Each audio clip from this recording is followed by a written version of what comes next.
आप सभी को मेरा सुप्रभात।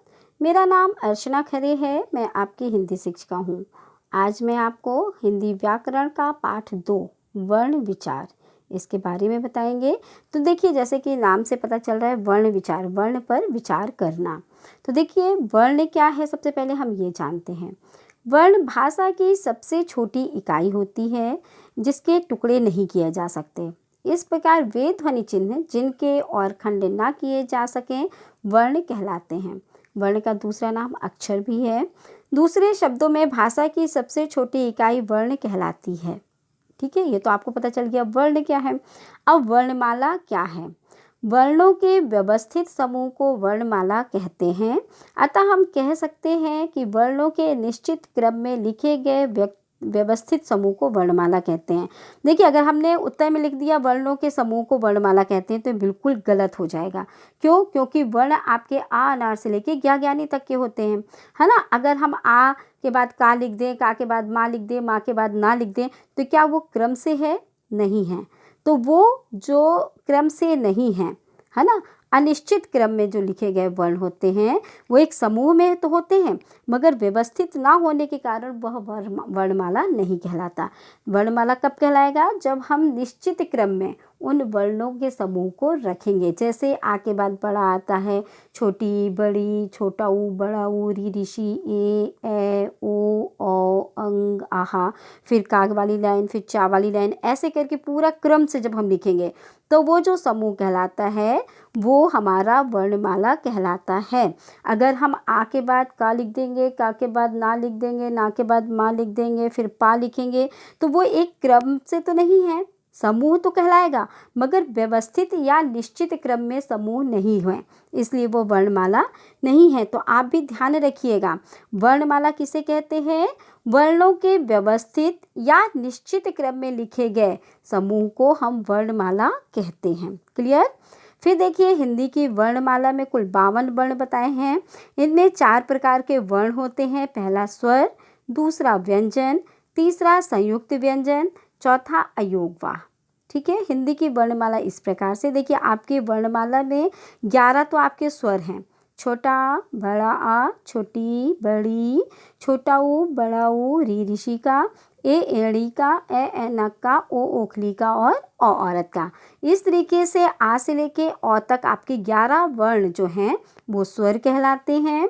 अयोगवाह आपके 2 हैं, अंग और आहा। ठीक है, व्यंजन आपके 25 हैं।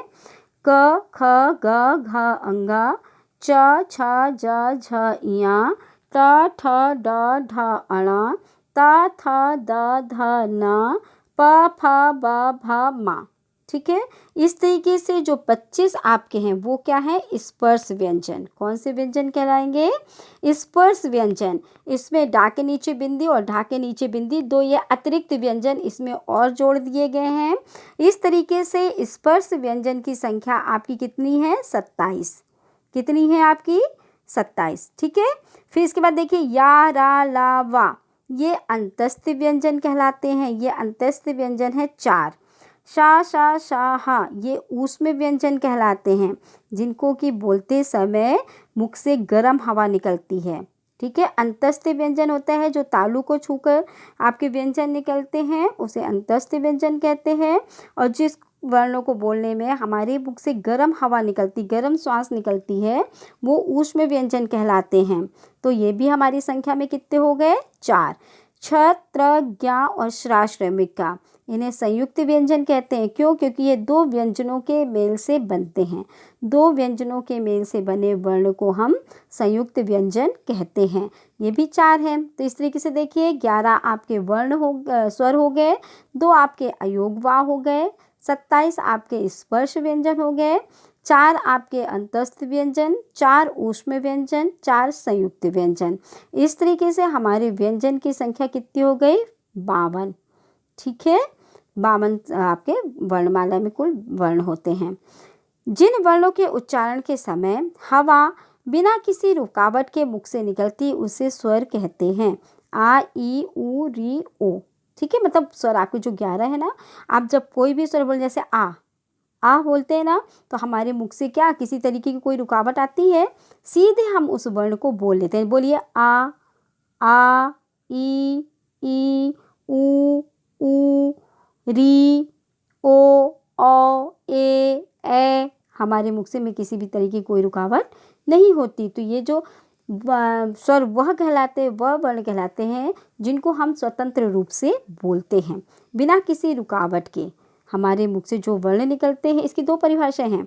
या तो हम ये लिखें कि उच्चारण में करते समय हवा बिना किसी रुकावट के बाहर मुख से निकलती है तो उसे स्वर कहते हैं, या जो वर्ण स्वतंत्र रूप से बोले जाते हैं उन्हें हम स्वर कहते हैं। क्लियर हो गया ना?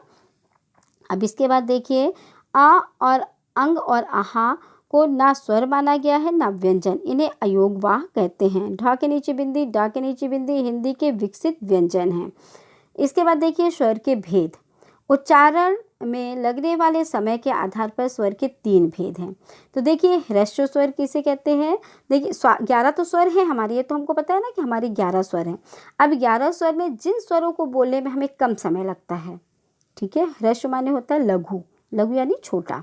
तो अगर हम स्वर बोलते हैं तो जिन स्वरों को बोलने में हमें कम समय लगता है उसको हम ह्रस्व स्वर कहते हैं, लघु स्वर कहते हैं, छोटा स्वर कहते हैं। ठीक है, जैसे आ, ई, उ, री, इनको बोलने में ज़्यादा समय लगा क्या हमको? नहीं, आ, ई, उ, री। क्लियर? दूसरा है दीर्घ स्वर। जिन स्वरों के उच्चारण में ह्रस्व स्वरों की अपेक्षा 2 गुना समय लगता है, दुगुना समय लगता है, उन्हें हम क्या कहते हैं? दीर्घ स्वर या बड़े स्वर कहते हैं।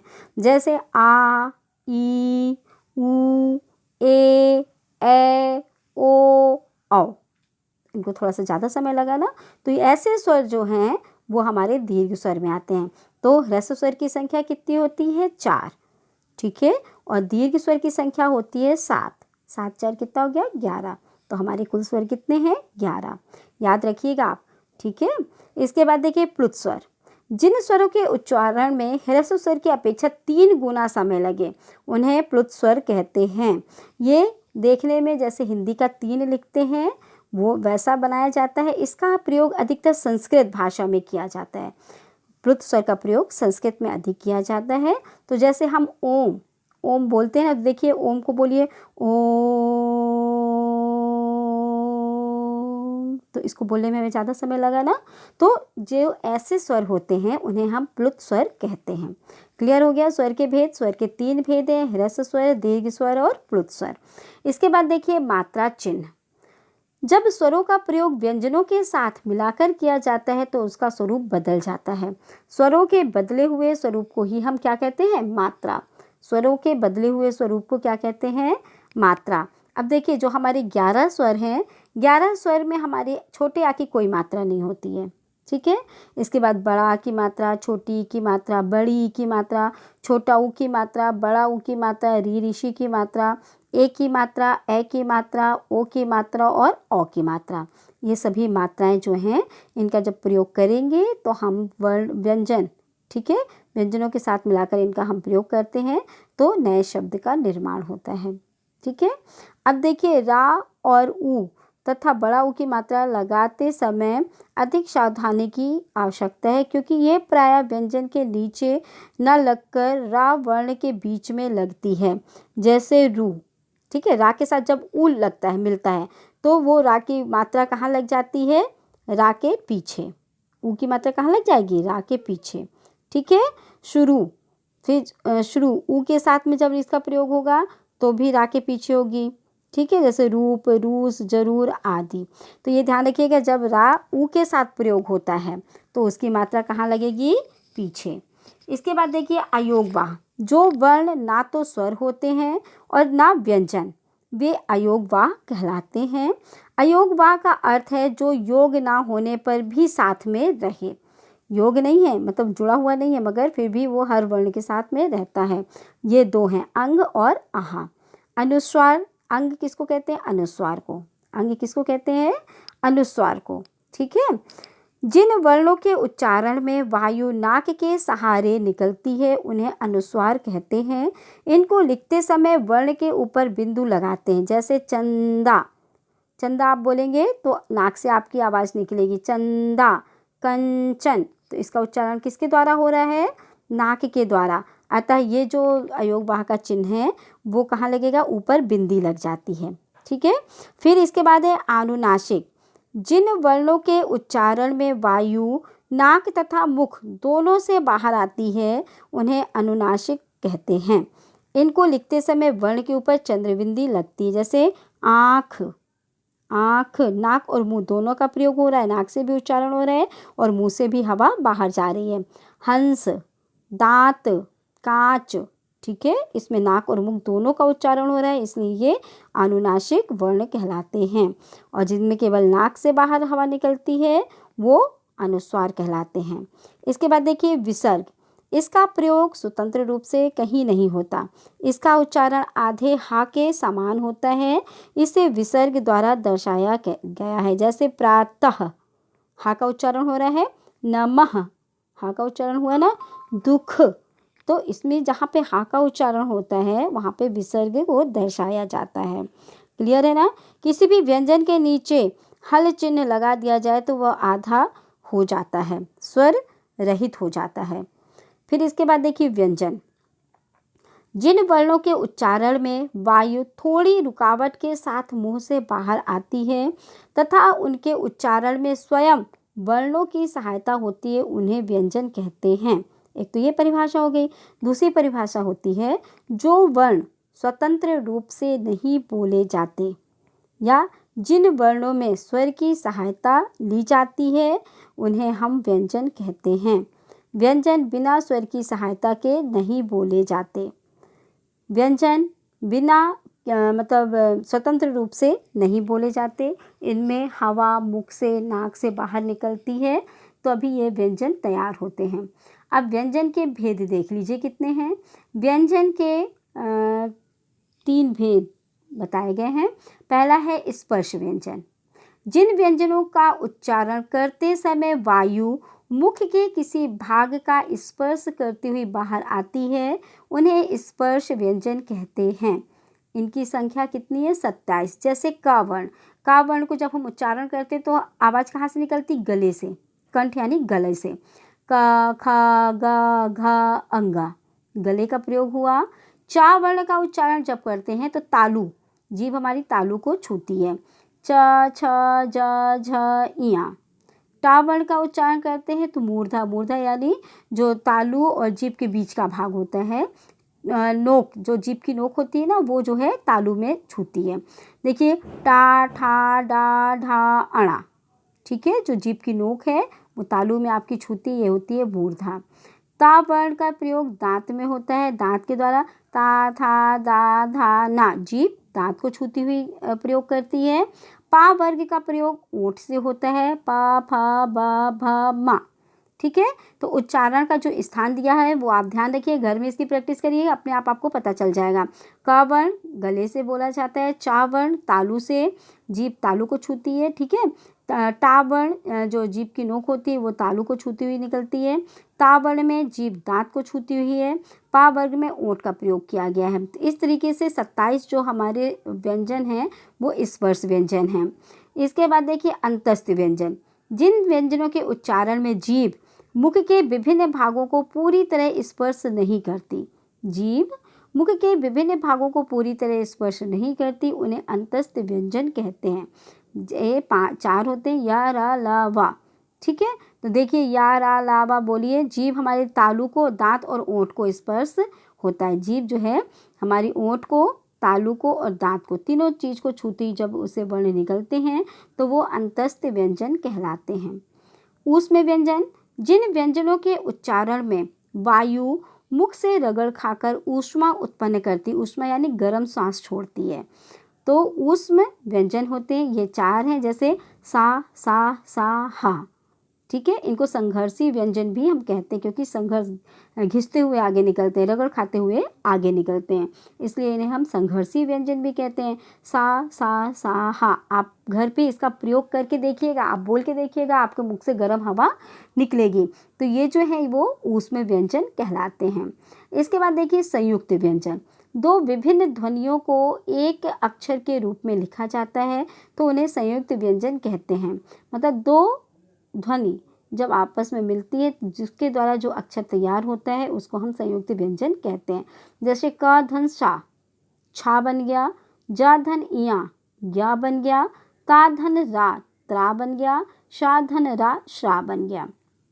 ठीक है, इसको हम द्वितीय व्यंजन भी कहते हैं। दो व्यंजनों के मेल से जो व्यंजन बनते हैं उनको द्वितीय व्यंजन भी कहते हैं, नहीं संयुक्त व्यंजन कहते हैं। ठीक है, द्वितीय व्यंजन जो एक जैसे दो व्यंजन लिखे जाएं, जैसे आधा ता फिर पूरा ता, तो क्या बन गया, कुत्ता, पत्ता। ठीक है, आधा ला पूरा ला, लल, पिल्ला, बिल्ली। ठीक है, तो इस तरीके से जो दो व्यंजन एक समान हो तो वो है द्वितीय व्यंजन। दो ध्वनियों के मेल से जो व्यंजन तैयार होता है उसको हम संयुक्त व्यंजन कहते हैं। फिर देखिए उच्छिष्ट व्यंजन। उच्छिष्ट व्यंजन क्या है, जिन व्यंजनों के उच्चारण में जीभ ऊपर उठकर झटके से नीचे गिरती है उसे उच्छिष्ट व्यंजन कहते हैं। जैसे ड, ढ, ड और ढा, जीभ एकदम झटके के साथ नीचे गिरी ना, ड ढ, है ना, तो ऐसे जो व्यंजन हैं उनको हम उच्छिष्ट व्यंजन कहते हैं। इसी तरीके से जैसे आपने अभी दीर्घ स्वर लघु स्वर देखा था, उसी तरीके से आपके श्वास की मात्रा के अनुसार जो हम सांस लेते हैं ना, उसके अनुसार व्यंजन को दो प्रकार में बांटा गया है।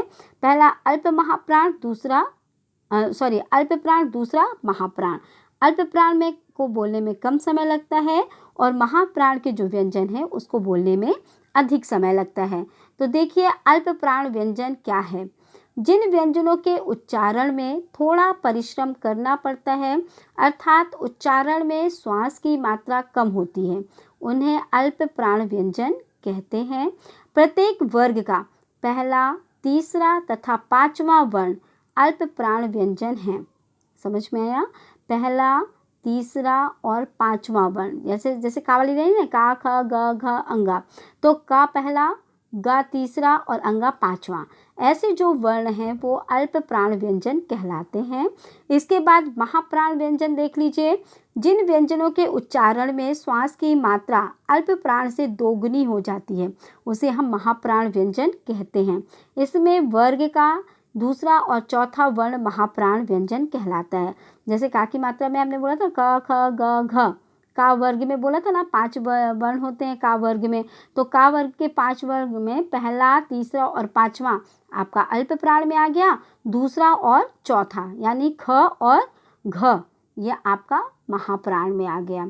ठीक है, इसी तरीके से जितने भी वर्ग हैं आपके का वर्ग, चा वर्ग, टा वर्ग, ता वर्ग और पा वर्ग, इसका पहला, तीसरा, पांचवा जो वर्ण है वो अल्प प्राण में आएगा, दूसरा और चौथा वर्ण जो है वो महाप्राण व्यंजन कहलाता है।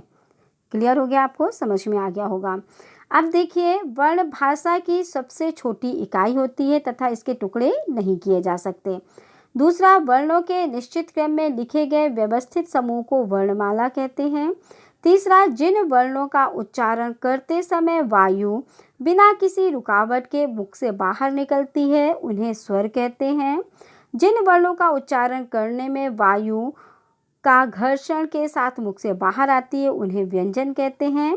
व्यंजन 3 प्रकार के होते हैं, स्पर्श, अंतस्थ और ऊष्म।